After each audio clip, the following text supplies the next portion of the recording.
तुम्हें मिस करता हूँ, रोज करता हूँ।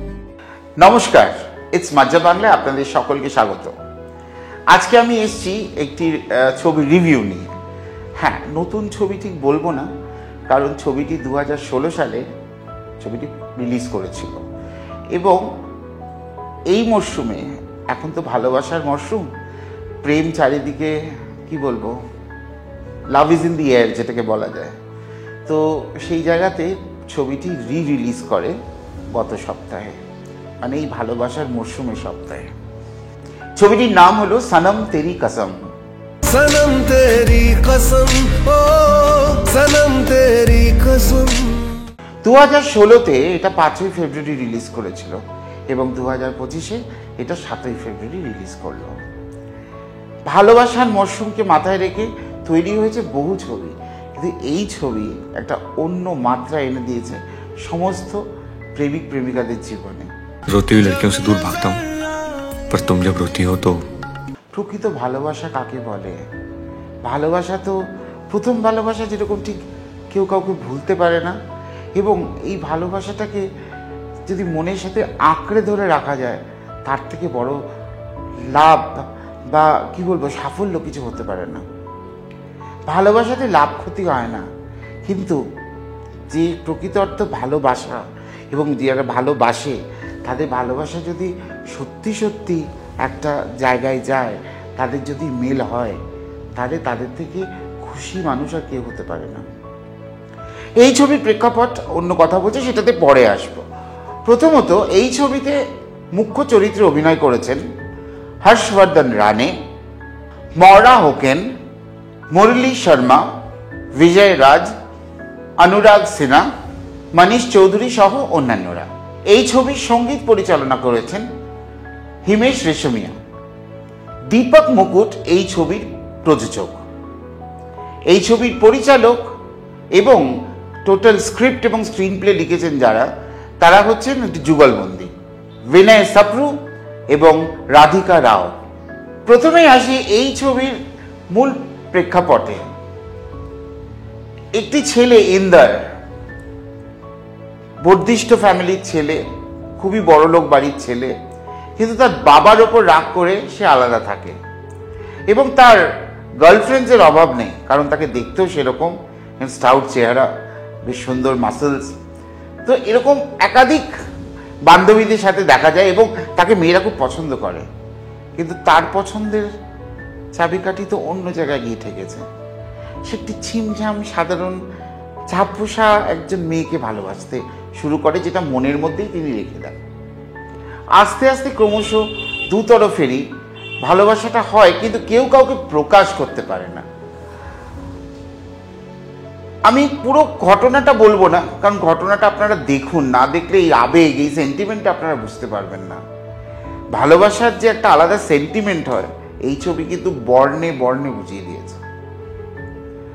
একজন কাউকে ভালো লাগলেই এবং তার অ্যাকশনস, ইমোশনস, তার আচার ব্যবহার সবকিছু তার যে আপন হতে থাকে, সেটা ক্রমশ ধীরে ধীরে ধীরে ধীরে একটা মানুষের মনের মধ্যে একটা জায়গা করে নেয়। এই ছবি কিন্তু সেটা বর্ণে বর্ণে বুঝিয়ে দিয়েছে। ना मैं तुम्हारी फर्स्ट चॉइस हूँ, ना तुम्हारे लिए बेस्ट चॉइस हूँ। तुम मेरी ओनली चॉइस। ক্লাইম্যাক্সটাতে চলে যেতে হয়, কারণ এইভাবেই তাদের শুরু হয় এবং প্রেম করতে করতে মেয়েটির অন্যত্র বিয়ে ঠিক করে, সেটি আবার এই ছেলেটিই করে, কিন্তু সেই বিয়েটি হয় না। কি কারণ? সেটা একটা অসুস্থতার কারণ দেখানো হয়েছে, কিন্তু শেষে, আমি একদম সরাসরি শেষে চলে আসবো এই কারণে, মেয়েটি যখন বুঝতে পারছে আমি আর ওর জীবনে বেশি দিন নেই, এবং ছেলেটিও জানতে পারছে যে ও আমাকে ছেড়ে যে কোনো দিন চলে যাবে, এর মধ্যে তার রেজিস্ট্রি হয়। यदि आप सहमत हो तो मैं आपकी बाएं भाग में। ইতিপূর্বে মেয়েটির বাবা কিন্তু মেয়েটির জীবিত অবস্থায় তার শ্রাদ্ধ করে, কারণ সে ব্রাহ্মণ ছাড়া অন্য ছেলের সাথে সম্পর্ক গঠন করে। তার বোনের বিয়ে হচ্ছিল না, কারণ দিদির বিয়ে না হলে বোনের বিয়ে হবে না, যেটা আমাদের ম্যাক্সিমাম ফ্যামিলিরই প্রবলেম। শেষে গিয়ে সে তার বয়ফ্রেন্ড অর্থাৎ তার স্বামীর কোলেই জীবনটা শেষ করে দেন, মানে তার জীবন চলে যায়।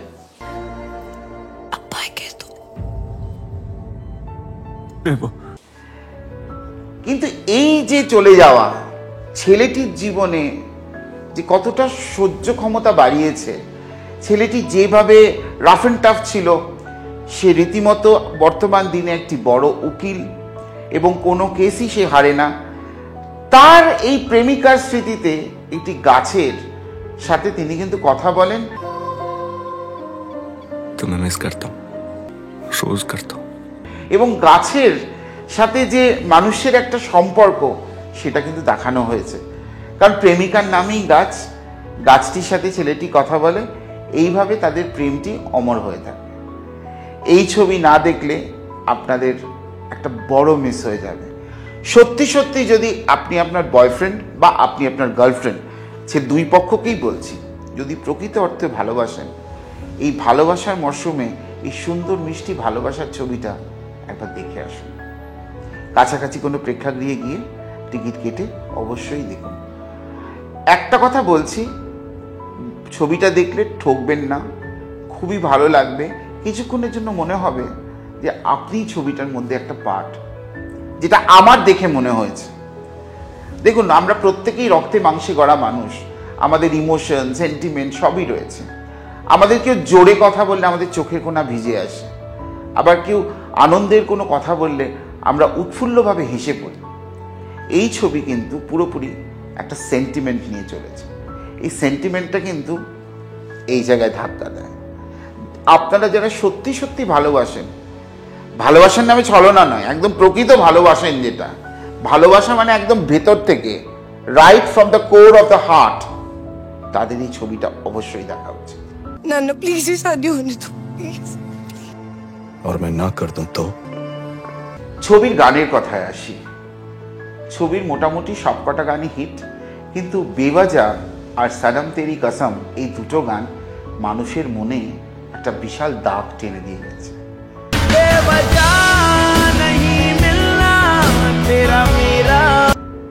এত সুন্দর ইমোশনালি গানটা তৈরি, আপনার শুনলেই ভালো লাগবে।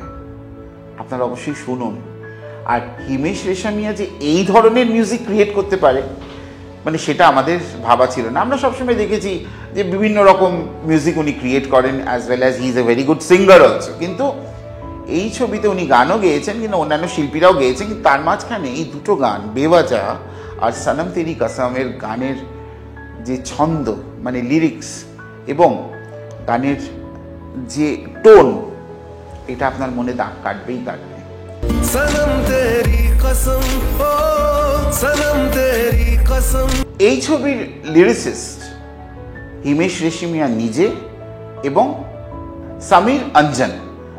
সনম তেরি কসমের যে টাইটেল সং, সেটা কিন্তু অঙ্কিত তিওয়ারি গেয়েছেন। এবং আরও একটি ভালো হিট গান আছে, তু খিচ লে মেরি ফটো। खींच मेरी फोटो तो खींच मेरी फोटो तो खींच मेरी फोटो पिया। এই গানটাও কিন্তু মানুষ বেশ ভালোভাবে গ্রহণ করেছে। এর আগে আমরা দেখেছি রি রিলিজ হওয়া ছবি বক্স অফিসে বিশাল সাফল্য অর্জন করেছে। একটি ছবির কথা না বললেই নাই, যেটা ম্যাক্সিমাম বক্স অফিসে হিট করেছিল, 38 কোটি টাকা পর্যন্ত রি রিলিজে তার ইনকাম হয়েছিল। সেই ছবির নাম হচ্ছে তুম বাদ। তুম বাদ ছবিতে 38 কোটি টাকা লাভ করেছিল। এই ছবি রি রিলিজের প্রথম 3 দিনে প্রায় 16 কোটি ক্রস করেছে। এবং ফিল্ম ক্রিটিক এবং অ্যানালিস্টরা বলছেন যে আগামী দিনে, মানে ভালোবাসার মরশুমে, এই ছবি কিন্তু তুমবাদের রেকর্ডটাকেও ভাঙবে। তো দেখা যাক কি হয়, যেটা আপডেট হয় আমরা জানাবো আপনাদের। আরেকটা জিনিস আপনাদের বলি, এই সনম তেরি কসমের পর ট্রেলার তো তৈরি হয়েছে এবং খুব শীঘ্রই আসতে চলেছে সনম তেরি কসম 2। 2 এর গল্প কি হবে, 2 এর মিউজিক কিরকম হবে, সেটা যখন 2 আসবে আমরা তখন আলোচনা করব। আপাতত এই ভালোবাসার মরশুমে এমনও দিনে তাকে বলা যায় আমি তোমায় ভালোবাসি। সুতরাং এই কথাটা বলেই দেখে আসুন সনম তেরি কসম। उसके आंसू रोकने के लिए मैं मार सकता हूँ और मर भी सकता हूँ। ঠিক এরকমই নানা ছবির রিভিউজ, প্রিভিউজ, ট্রেলার লঞ্চ থেকে, ওয়েব সিরিজ থেকে, সিরিয়াল থেকে, সিনেমা থেকে, নাটক থেকে সবের রিভিউ আমরা আপনাদের সামনে তুলে ধরি। আপনাদের কেমন লাগছে সেটা আমাদের প্লিজ কমেন্ট সেকশনে জানাবেন। আপনারা যারা আমাদের চ্যানেল সাবস্ক্রাইব করেছেন, আপনারা সকলেই জানেন যে আমাদের ইউটিউব আছে, ইনস্টাগ্রাম আছে এবং ফেসবুক আছে, পাশাপাশি আমাদের ওয়েবসাইটও আছে। এই সবকটি চ্যানেলের নামই হচ্ছে ইটস মাজা বাংলা। সুতরাং সব রকম বিনোদনের আপডেট রাখতে এবং আপডেটেড থাকতে আপনাদের অবশ্যই আমাদের চ্যানেলকে সাবস্ক্রাইব করতে হবে। সুতরাং আমাদের সঙ্গে থাকুন, পাশে থাকুন, দেখতে থাকুন ইটস মাজা বাংলা, বিনোদনে নতুন মজা।